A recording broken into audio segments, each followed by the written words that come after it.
Hello दोस्तों, आप सभी का स्वागत है हमारे इस YouTube channel H D creations पर। ये हमारा एक्सेल कोर्स रिलेटेड 20 ट्यूटोरियल है और इस वीडियो में हम लोग वी लुकअप के बारे में सीखेंगे। ठीक है, तो चलिए वीडियो को स्टार्ट करते हैं।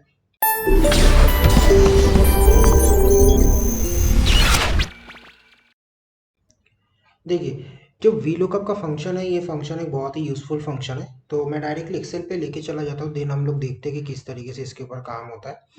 देखिए, हमारे पास एक डेटाबेस है, राइट। अभी ऐसा बहुत टाइम हमारे साथ होता है जब हम लोग एक्सेल को यूज़ करते हैं, हमें डेटाबेस में से कुछ चीज़ों को फेच आउट करना होता है। जैसे मेरे पास यहाँ पे एक डेटाबेस है, कस्टमर आईडी के बेस पे customer name, bill date and sales bill.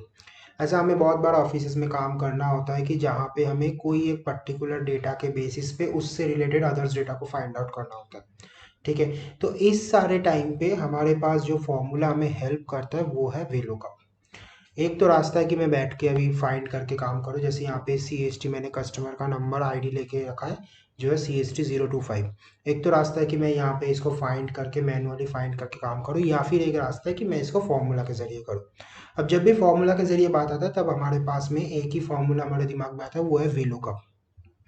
Basically आपको पहले बता दूं कि VLOOKUP एक लुकअप ग्रुप का फंक्शन है, मतलब जो लुकअप फंक्शन का कैटेगरी है उसका फंक्शन है। इसके अंदर और भी बहुत सारा फंक्शंस आता है। VLOOKUP के साथ एक और फंक्शन आता है जो है ईच लुकअप। बेसिकली इन दोनों को साथ में हम लोग बोलते हैं VLOOKUP ईच लुकअप।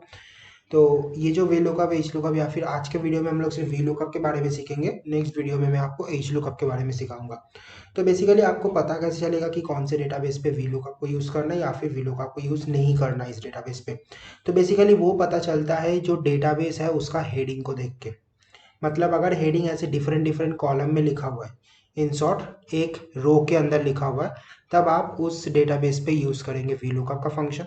अगर हेडिंग ऐसे नहीं है, मतलब ये जो जिस तरीके से अभी मेरे डेटाबेस में है ऐसे नहीं है, हेडिंग एक कॉलम में लिखा हुआ है, तब आप उस पर VLOOKUP को यूज़ नहीं कर सकते। तो इन शॉर्ट डेटाबेस जो है वो वर्टिकली अलाइन होना चाहिए। ठीक है, तो वर्टिकली अलाइन डेटाबेस के ऊपर VLOOKUP का फंक्शन काम करता है। अब देखते हैं कि कैसे इस तरह इस फंक्शन को यूज़ किया जाता है। तो सबसे पहले हम लोग लिखेंगे VLOOKUP।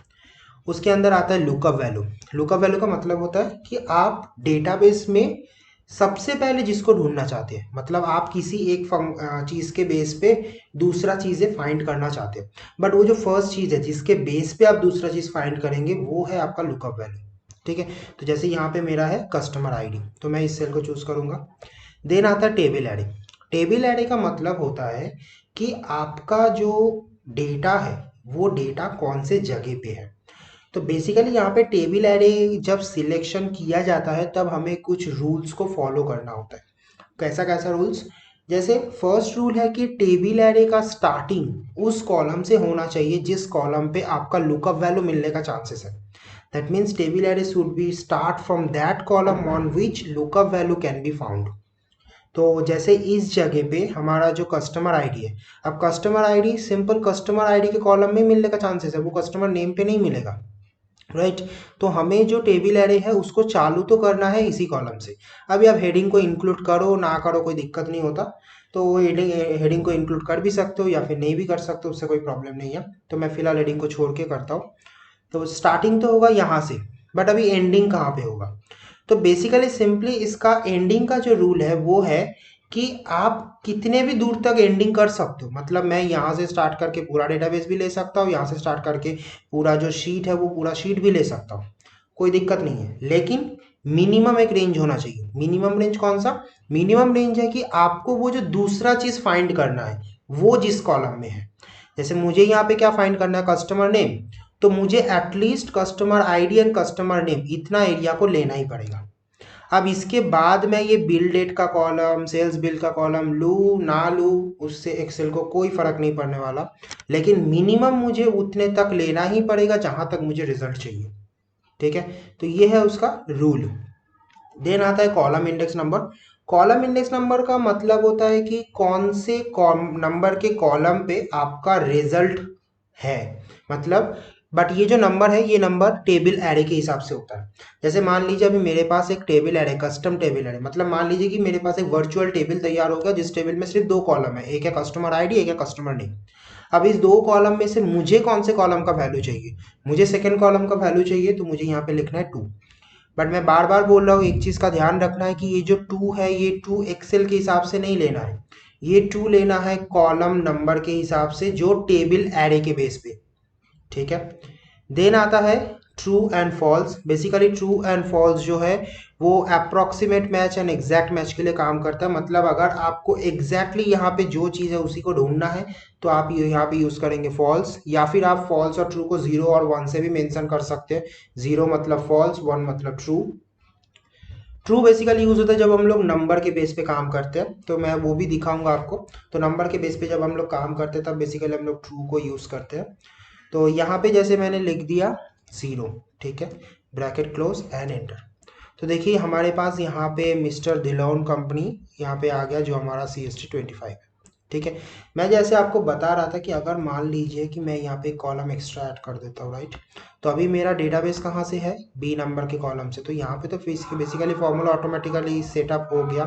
बट यहाँ पे देखिए जो 2 है, इसको ध्यान दीजिए, मैंने यहाँ पे ये 2 जब तक होगा तब तक ही काम होगा। हालांकि मेरा जो कस्टमर नेम है वो कस्टमर नेम फिलहाल सी नंबर के कॉलम पे है, और सी नंबर का कॉलम एज पर एक्सेल तीसरा कॉलम होता है। बट मुझे फिर भी यहाँ पे 3 लिखना नहीं है, क्योंकि मेरा जो टेबल एरे है उस टेबल एरे के हिसाब से वो सेकंड कॉलम है, और मुझे यहाँ पे हमेशा टेबल एरे के हिसाब से ही देना है। ठीक है, तो ये होता है बेसिकली वीलुकअप का चीज़ है। अब मान लीजिए कि मैं यहाँ पे कस्टमर नेम के बाद मैं यहाँ पे बिल डेट भी चाहता हूँ कि मेरा बिल डेट भी यहाँ पे आ जाए। तो मुझे यहाँ पे क्या करना है, सिंपली सेम फॉर्मूला लिखना है, VLOOKUP, lookup value is this, table array यहाँ से तो चालू करना ही है, बट मिनिमम मुझे यहाँ तक लेना है। मैं आपको दिखाता हूँ कि मैं एक्स्ट्रा ले लेता हूँ, चलिए यहाँ तक ले लिया, ठीक है, फिर भी इसका कोई दिक्कत नहीं होगा। ठीक है, यहाँ तक मैंने ले लिया अपना टेबल एरे। देन आता है column index number. Column index number मतलब कितने नंबर के कॉलम पे है, तो 1 2 3 3 नंबर के कॉलम पे है एज पर माई टेबल एरे। हालांकि एक्सेल के हिसाब से वो चौथा कॉलम है, डी नंबर का कॉलम है, बट मेरे टेबल एरे के हिसाब से 3 नंबर का कॉलम है। Then 0 bracket close enter. देखिए यहाँ पे उसका बिल डेट जो है वो डेट आ गया। बेसिकली ये नंबर है, मुझे बस इसको डेट फॉर्मेट में चेंज करना है, तो मैं फटाफट इसको डेट फॉर्मेट में चेंज कर देता हूँ। शॉर्ट डेट देखिए 10/9/16 जो है CST25 का, देखिए 10/9/16।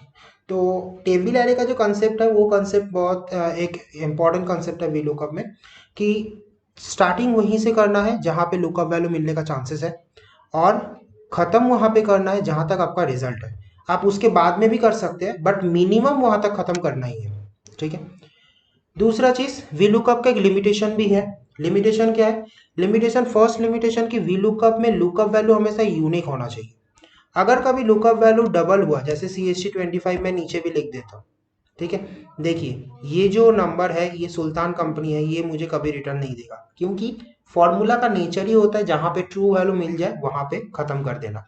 तो बेसिकली जब वीलुकअप काम कर रहा है उसको यहीं पे ट्रू वैल्यू मिल रहा है, इसलिए फॉर्मूला यहीं पे टर्मिनेट हो जा रहा है, इसलिए ये वाला चीज नहीं हो रहा है। इसलिए हमेशा रिकमेंड ये किया जाता है कि वीलुकअप में ऐसा कोई चीज को लुकअप वैल्यू के तौर पे यूज करिए जो चीज हमेशा आपके डेटाबेस पे यूनिक होगा। ठीक है, दूसरा लिमिटेशन, वी लुकअप कभी भी बैकएंड में लुकअप नहीं कर सकता नॉर्मली। अगर हम लोग इसके अंदर कुछ कस्टमाइजेशन करें तब हम लोग उसमें जरूर कर सकते हैं, but normally simple V lookup के फॉर्मूला से बैकएंड की तरफ लुकअप नहीं हो सकता। बैकएंड मतलब जैसे देखिए मेरा जो लुकअप वैल्यू है उसके राइट हैंड साइड पे मेरा रिजल्ट वैल्यू है, नेम भी राइट हैंड साइड पे है, जो बिल डेट है वो भी राइट हैंड साइड पे। बट कभी ऐसा नहीं हो सकता कि मैं नेम के बेस पे उसका कस्टमर आईडी ढूंढूं। अगर मैं यहाँ पे वो काम करने का ट्राई करूंगा कि वीलुकअप, मेरा लुकअप वैल्यू नेम, मेरा table array is this, and मुझे चाहिए एक नंबर का कॉलम क्योंकि ये एक नंबर है, एंड देन 0। अगर मैं ऐसा ट्राई करूंगा तो ये मुझे एक एरर मैसेज दे देगा। क्यों एरर मैसेज दे देगा, क्योंकि ये हमेशा जो फर्स्ट कॉलम होता है उस फर्स्ट कॉलम में ढूंढने का ट्राई करता है लुकअप वैल्यू को। तो मेरे इस फॉर्मूला में फर्स्ट कॉलम कौन सा है, मेरे इस फॉर्मूला में फर्स्ट कॉलम है बी, तो वो बी कॉलम में इस कस्टमर नेम को मैच करने का ट्राई करेगा। तो मैं कस्टमर का जो नेम है वो बेसिकली बी कॉलम में है ही नहीं, इसलिए ये फंक्शन हमें एरर मैसेज दे रहा है। ठीक है, तो ये होता है बेसिकली वी लुकअप। एक बार नंबर के साथ भी देख लेते हैं कि मान लेते हैं नंबर, यहाँ पे कुछ नंबर्स लिखते हैं like from to and amount और ग्रेडिंग सिस्टम। जो ग्रेडिंग सिस्टम बेसिकली हम लोग हमेशा यूज़ करते हैं ईफ के फार्मूला से, बट वो अगर ऐसे सेपरेट कर दिया जाए तो VLOOKUP से भी वो चीज़ हो सकता है। तो चलिए देखते हैं कैसे। जैसे मान लीजिए 0 to 25, 26 to 50, मैं थोड़ा बहुत ही लेता हूँ, 51 to 80 and from 80 to 100, right. यहाँ पे दे देता हूँ मैं फेल, यहाँ पे दे देता हूँ मैं सी, यहाँ पे बी, यहाँ पे ए, ठीक है। अब मान लीजिए मुझे यहाँ पे लिखना है कोई नंबर, जैसे कितना नंबर उसको मिला है और उसका ग्रेड क्या है। तो इसके लिए बेसिकली मैं क्या करूँगा, यहाँ पे एक भी नंबर, कोई भी एक नंबर लिख देता हूँ। तो यहाँ पे मैं यूज़ करूँगा VLOOKUP, जिसके अंदर lookup value is this, table array should be this one. मुझे कौन से कॉलम का वैल्यू चाहिए, 3 नंबर का कॉलम 3। बट यहाँ पे मैं अगर अभी यूज़ करूँगा एग्जैक्ट मैच तो मेरा काम नहीं बनेगा। जैसे देखिए मैं पहले आपको दिखाता हूँ, एंटर, देखिए हैशटैग है, क्यों, क्योंकि 55 इसके बीच में है ही नहीं। अगर मैं एक सेल में 55 कर दूँ तो मुझे उसका रिजल्ट मिलेगा, तो 55 बेसिकली यहाँ पे है ही नहीं, इसलिए यहाँ पे ये जो VLOOKUP है ये VLOOKUP काम नहीं कर सकता। तो एग्जैक्ट मैच आपको तभी यूज़ करना है जब आप कॉन्फिडेंट है कि हाँ मैं जो लुकअप के तौर पे यूज़ कर रहा हूँ वो चीज़ डेटाबेस में मिल जाएगा उसको। अगर नंबर है, ठीक है, नंबर पे भी आप कभी कभी एग्जैक्ट मैच यूज़ कर सकते हैं अगर आप कॉन्फिडेंट है कि ये नंबर तो मिलेगा ही मिलेगा। जैसे मैं अमाउंट के बेस पे ढूंढना चाहता हूँ तो अमाउंट के बेस पे मिलेगा ही मिलेगा, ठीक है। लेकिन ये रिकमेंडेड नहीं होता क्योंकि सेम अमाउंट रिपीट हो सकता है अलग अलग पार्टीज के केस में, इसीलिए रिकमेंड नहीं होता है। तो यहाँ पे आपको क्या यूज़ करना है, अप्रॉक्सीमेट मैच। तो उसके लिए क्या करना होता है, 1 एंड एंटर। तो देखिए यहाँ पे आ गया बी, मतलब 51 से यहाँ तक। अब बेसिकली ये 1 का सिस्टम क्या काम करता है, बेसिकली 1 का जो सिस्टम है वो 1 का सिस्टम काम करता है approximate match but nearest higher. मतलब जहाँ पे वो मिलता है उसको मेन वैल्यू, वो उसके नीचे तक में काम करता है। जैसे मैंने लिखा 55, तो 55 बेसिकली उसको मिला 51 एंड 81 के बीच में। तो वो बेसिकली सबसे पहले जंप करेगा नियरेस्ट हायर में। तो वो जंप किया कहाँ पे, 81 पे, देन 1 स्टेप नीचे, तो वो वापस आ गया कहाँ पे, 51 पे। इसलिए वो मुझे 51 का वैल्यू दे रहा है। मैं आपको दोबारा समझाता हूँ। मैं यहाँ पे जो नंबर लिखूंगा, अप्रॉक्सीमेट मैच काम करता है basically first time step 1 nearest higher, then step 2 back to the previous one. तो यहाँ पे जो भी नंबर लिखूंगा, अब देखिए जैसे मैं यहाँ पे लिखता हूँ 30, मैं जैसे 30 लिखूंगा तो बेसिकली उसको सबसे पहले मिलेगा कि 30 जो नंबर है वो 26 से 51 के बीच में है।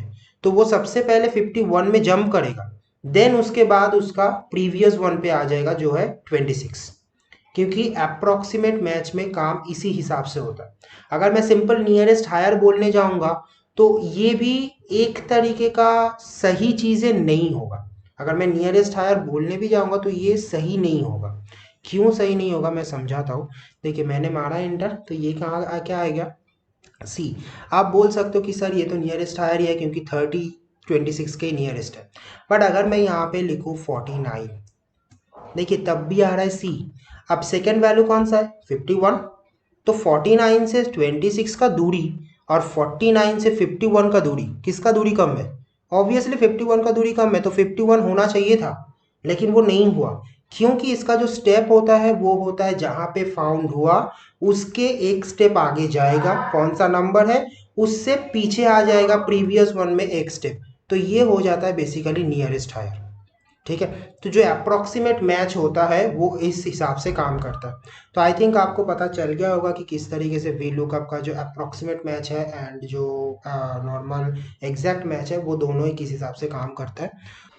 अच्छा, तो दूसरा जो चीज़ है कि अप्रॉक्सीमेट मैच तभी काम करेगा अगर आपका जो डेटा है उस डेटा का ऑर्डर असेंडिंग ऑर्डर में हो, ठीक है। तो आपका जो डेटा का ऑर्डर है वो ऑर्डर होना चाहिए असेंडिंग ऑर्डर या फिर डिसेंडिंग ऑर्डर, दोनों में से कोई एक, ठीक है। देखिए जैसे मैं यहाँ पे, अब मान लीजिए मैं एक जगह पे इसका डिस्टरबेंस क्रिएट कर देता हूँ, लाइक मैं यहाँ पे कर देता हूँ 81 से 100 और यहाँ पे कर देता हूँ 26 से 50, ठीक है। देखिए उसने हमें क्या दिया, 49 पे फेल, y49 पे फेल। अब ये क्यों आया? क्योंकि मैंने अभी आपको इसका स्टेप एक्सप्लेन क्या किया कि ये पहले नियरेस्ट हायर पे जंप करता है, जो हायर नंबर है, उसके बाद एक स्टेप पीछे आ जाता है। तो देखिए 49 जो है, जब VLOOKUP इसके अंदर काम कर रहा है इस डेटाबेस में, तब उसको सबसे पहले कौन सा नंबर मिल रहा है जिसके अंदर 49 मिल रहा है, जो है 0 to 81। तो इनके बीच में 49 है, तो इन दोनों में से हायर नंबर कौन है? 81। तो वो पहले 81 पे जंप किया, फिर एक स्टेप पीछे चला गया जो है 0। तो इसलिए उसको मिल गया क्या? फेल। ठीक है, ये होता है बेसिकली चीज़ें। तो आपको एक चीज़ का ध्यान रखना है कि आपका जो ऑर्डर है वो ऑर्डर बहुत ही इंपॉर्टेंट एक चीज़ होता है। तो ऑर्डर हमेशा असेंडिंग रखो तो ही अच्छा। ठीक है, तो जैसे अगर मैं यहाँ पे ऑर्डर को दोबारा चेंज कर देता हूँ, सही कर देता हूँ, एंड देन मैं एक बार इस चीज़ को, पूरा जो चीज़ है इसको मैं डिसेंडिंग ऑर्डर में सॉर्ट कर देता हूँ, एंड देन करके एक बार ट्राई करवाता हूँ। तो बेसिकली कस्टम मुझे चाहिए लार्जेस्ट स्मॉलेस्ट, राइट। देखिए डिसेंडिंग ऑर्डर में ये मुझे दे रहा है फेल। ठीक है, तो एक चीज़ का ध्यान हमेशा रखना है कि जो VLOOKUP का अप्रोक्सीमेट मैच का सिस्टम है, जो नंबर के ऊपर काम करने का सिस्टम है, वो सिस्टम सिर्फ और सिर्फ काम करता है असेंडिंग ऑर्डर में। अगर आप डिसेंडिंग ऑर्डर करेंगे तो भी काम नहीं चलेगा। बेसिकली काम क्यों नहीं चल रहा है? क्योंकि ये जो 30 है ना, ये 30 उसको यहाँ पे नहीं मिल रहा है। ठीक है, ये 30 आप बोलेंगे कि नहीं सर यहाँ पे तो मिल जाना चाहिए कि 26 से 0, ठीक है, इसके बीच में। तो सॉरी 26 से 0 नहीं, 51 से 26 इसके बीच में, लेकिन वो नहीं मिलेगा। ठीक है, बेसिकली इसलिए वो काम नहीं कर सकता।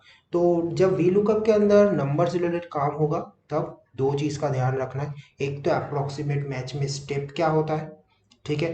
तो नियरेस्ट हायर का मतलब, कभी बहुत जगह पे ये लिखा हुआ होगा कि नियरेस्ट हायर, अप्रोक्सीमेट मैच मतलब nearest higher, nearest higher, but nearest higher का मतलब क्या? Nearest higher but it will step back to the previous one. ठीक है, तो कभी आपको लगेगा कि हाँ ये सही में नियरेस्ट हायर दे रहा है, लेकिन कभी लगेगा नहीं ये नियरेस्ट हायर नहीं है। ठीक है, दूसरा चीज़ कि ऑर्डर, कि आपका जो डेटाबेस है, जो लुकअप वैल्यू का डेटा, मतलब लुकअप वैल्यू का एरिया है, वो एरिया शॉर्ट होना चाहिए असेंडिंग ऑर्डर में, मतलब डेटा अलाइन होना चाहिए असेंडिंग ऑर्डर में। ठीक है, तो असेंडिंग ऑर्डर में होगा तो ही जाके काम होगा। चलिए मैं इसको दोबारा ठीक कर देता हूँ। देखिए अभी प्रॉपरली पर्टिकुलर सही तरीके से काम चल रहा है। ठीक है, तो ये है टोटल VLOOKUP। तो चलिए मिलते हैं आपसे नेक्स्ट वीडियो में। If you guys like the video, then hit the like button and share the video with your friends and colleagues.